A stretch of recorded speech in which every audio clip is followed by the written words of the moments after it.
Hello guys, तपाईँहरूले देख्नुहुन्छ गाईको बाछो बसिरहेको छ। त्यस्तै गरी गाई उघ्राएर उभिरहेको छ। पहाड पनि देख्न सक्नुहुन्छ तपाईँहरूले। पहाड हेर्नुहोस्, माथि बादल लागेको डाँडामाथि लगभग त्यो डाँडामा पुग्दा 1 घन्टा लाग्छ। यहाँदेखि 1 घन्टा लाग्छ उकालो चढ्न त्यो डाँडामा।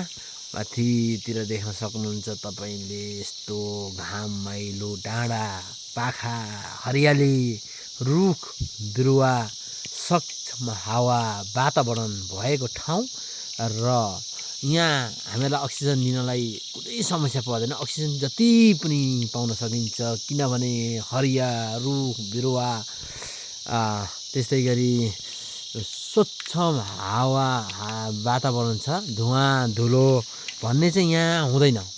धुवा भनेको चाहिँ आगो बाल्दा धुवा भयो भने मात्रै हो, नत्र धुलो भने चाहिँ यहाँ उड्ने छैन। यहाँ घर छ हैन, यहाँ घर छ। यहाँ हेर्न सक्नुहुन्छ सूर्य उहाँबाट झुल्किनु भएको छ। सूर्य यो मलाताको बीच भागबाट देख्न सकिन्छ। त्यस्तै गरी रुख भेडाको बिरुवा, यो पनि रुख भेडाको बिरुवा। रुख भेडा चाहिँ कसरी फल्छ भन्नुहुन्छ भनेदेखि यसरी फल्छ, तपाईँले देख्न सक्नुहुन्छ। यसरी फलेको छ। यी काँक्रा पनि फलेको रहेछ। म काँक्रा चाहिँ टिपेर कराम खाइदिन्छु। जेसुकै भनोस्, यत्रिको काँक्रा पाइयो भनेदेखि तपाईँको जसले खाँदा नि हुन्छ। यसरी टिपेर बारीको काँक्रा हेर्नुहोस्, टिपेर कराम खाइदिने हो। हेर्नुहोस्, मैले काटिसकेँ। मैले खाइ पनि सकेँ। फल्छ काँक्रा फल्छ। यो मङ्सिरको बेलामा काँक्रा नभन्नु अरे भन्छन्। मैले खाएँ, कति बलिन्छ अरे। ह्याप्पो भेट्यो कलिलो काँक्रा। हेर्नुहोस् यस्तो मिठो छ। मैले चाहिँ खाइदिएँ। बाछो पनि उठो, गाईको बाछो पनि उठो हेर्न सक्नुहुन्छ तपाईँ। गाउँघर पहाडको बसाइ भनेको एकदम राम्रो, स्वच्छ वातावरण, हावा मिठो एकदम। बिहान चिसोमा काँक्रो खाइयो, गरम काँक्रो खाइयो। घाम आउँदैछ अब, घाम आइसक्यो बाँसको टुप्पामा।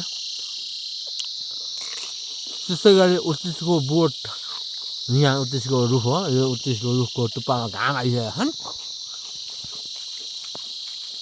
यहाँ रातो रातो दाना रुख भेडा फलिरहेको छ। त्यस्तै गरी यहाँ देख्न सक्नुहुन्छ तपाईँहरूले फुलको बिरुवा।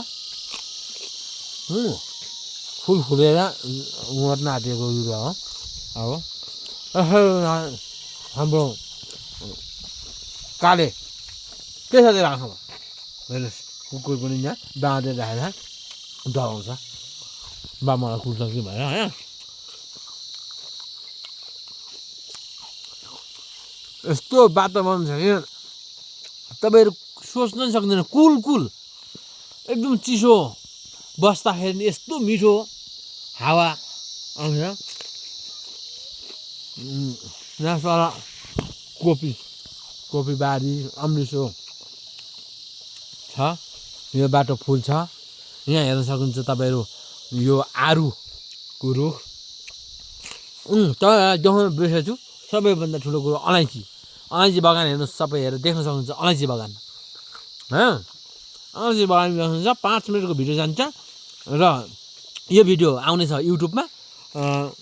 त्यस्तै गरी तपाईँहरूले यो भिडियो युट्युबबाट कुन देशबाट हेर्न सक्नुहुन्छ, कुन ठाउँबाट हेर्नुभएको छ।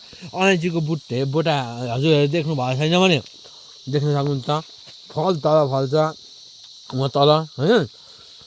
त्यस्तै गरी देख्नुभएको छ भने कस्तो अलैँची लाउँदाखेरि राम्रो हुन्छ र कसरी अलैँची रोप्दा चाहिँ राम्रो हुन्छ बताइदिनु पर्यो। नदेख्नु भएकोले हेर्नु होला। देखेर जान्नुभएको बगान हुनुभएको मान्छेहरूले मलाई यसो जानकारी दिनु होला। त्यस्तै गरी अम्लिसो देख्न सक्नुहुन्छ। अम्लिसो फुल्यो होइन। काँक्रो मैले खाएर यत्रो बनाइसकेँ। मलाई चिसोमा काँक्रो खाँदैछु। अम्लिसो फुले छैन फुल्न बाँकी छ अब भर्खर निस्किँदैछ यहाँ गुजु मुजु भएर निस्किँदैछ नराम्रो भएको यो चाहिँ यहाँ निस्किँदैछ राम्रो छ यी यहाँ निस्किँदैछ सर र अलैँची बगान हेर्न सक्नुहुन्छ तपाईँहरूले अलैँची बगान कति चाहियो हजुरहरूलाई बगान हेर्नुहोस् यहाँदेखिको आँखाले भ्याउने जतिसम्म बगान अलैँचीको छ त्यस्तै गरी उहाँहरू ठुल्ठुला बाँस रुख दाउरा बाल्नलाई तपाईँ कहीँ जानु